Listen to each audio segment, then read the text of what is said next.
Welcome to MojoPlays, and today we're looking at 10 things to remember before playing Skyward Sword HD.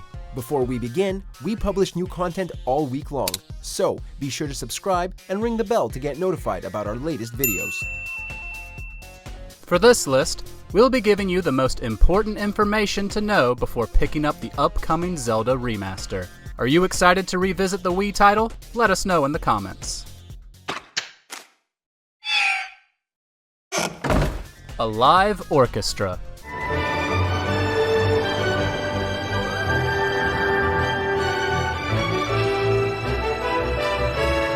While Twilight Princess did use an orchestra for a bit of its soundtrack, it wasn't nearly as prominent as in Skyward Sword. The game still used some digitized instruments, but the use of an orchestra caused the size of the music team to double, and it absolutely paid off. The sweeping, triumphant The Ballad of the Goddess, and the hauntingly beautiful theme for Fi are just a couple of standouts.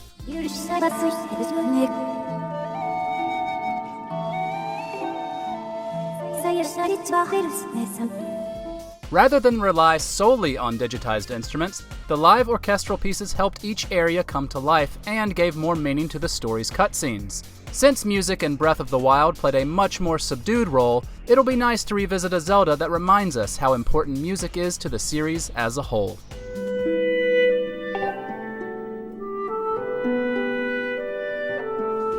The beginning of the timeline.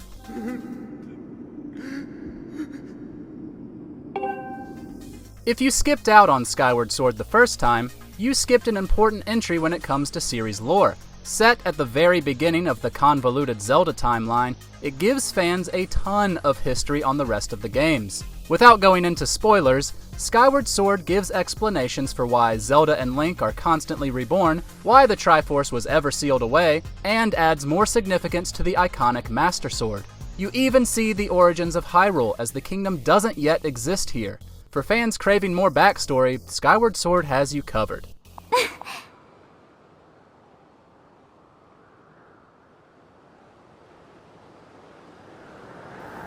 Linear design.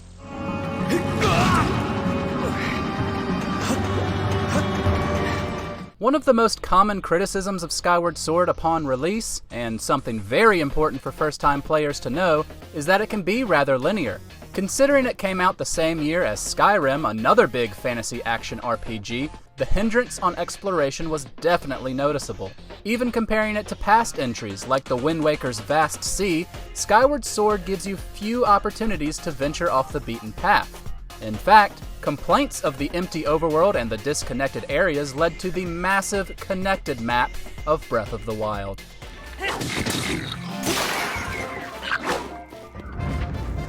Repetition and backtracking.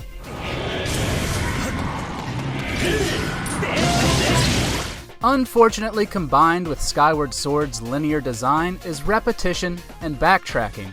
While it isn't a major problem, it's frequent enough to be annoying. By the end of the game, players will have fought antagonists, the Imprisoned and Girahim, on 3 different occasions each. Although they do get tougher with each fight, how you fight them doesn't change all that much. Additionally, late-game quests have you retreading areas you've already been. This backtracking does get you to new areas or dungeons, but it's all a bit too tedious to get there. And while you could choose your point of descent once returning to a surface area, you couldn't fast travel between these points. Gratitude crystals.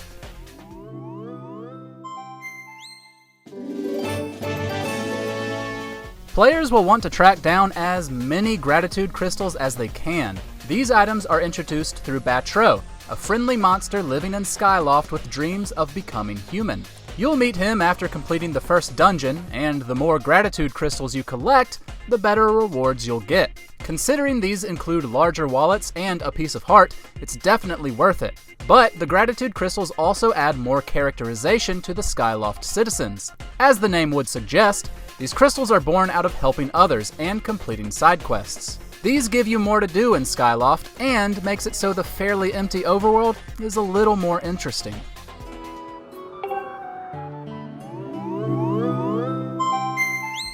Fi.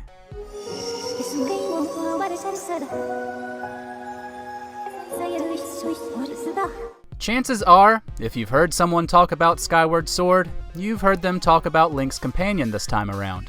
Or rather, talk about how annoying Fi can be. Second only to Navi, Fi frequently interrupted Link's adventure with percentages and likelihoods of certain scenarios. But given the linear nature of the game, those disruptions were entirely unnecessary. She'd also tell you whenever your Wiimote batteries were running low, and generally held the player's hand more than was needed. Her android-like persona didn't make it easy for players to get attached either, despite some touching scenes between her and Link. Hopefully, with the HD port, Fi's interruptions have been scaled back.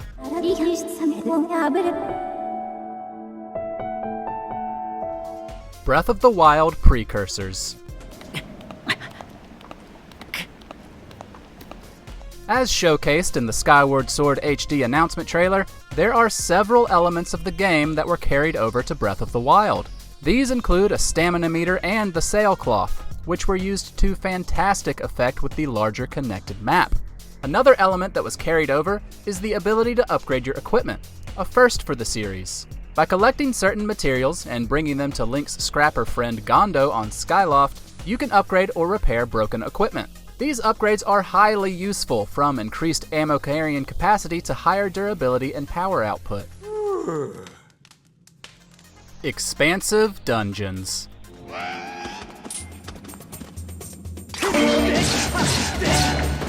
The Legend of Zelda has built a reputation of unique dungeon layouts packed with tantalizing puzzles and intimidating boss fights. But that was before Breath of the Wild, where these vast temples were mostly replaced by the bite-sized shrines. Even the divine beasts weren't as unique from one another in comparison to the dungeons of older Zelda games. For players craving a more traditional approach in this area, you'll be happy to know that Skyward Sword has some pretty impressive dungeons.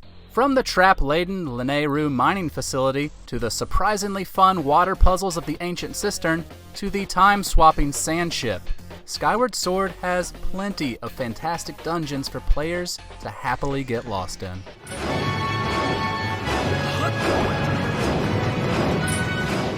New and improved controls. The Wii's motion controls are mostly a thing of the past, but with Skyward Sword's heavy use of them, it seemed as if it might be locked on that console forever. Luckily, Nintendo has worked around that.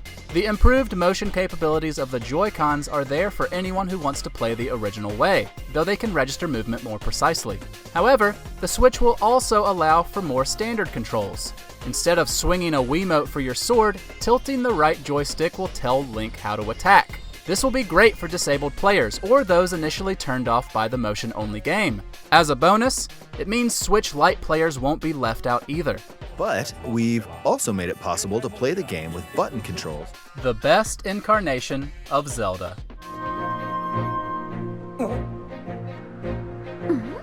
Most games in the series focus on a formal relationship between Zelda and Link. She's royalty, while he's a hero with humble beginnings. But Skyward Sword has them as childhood friends, and definitely moving to something more. Their relationship is much stronger here, which immediately makes the player care for her more than ever before. Her charming demeanor and her strong passion towards Link only enhances the player's connection to her.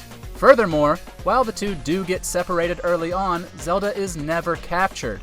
Although some past iterations have helped her shed the damsel in distress image, Skyward Sword's Zelda has her own central journey to go on, and it plays a crucial role in furthering the story and combating the villain. All of these elements have made her the best incarnation of Zelda to date.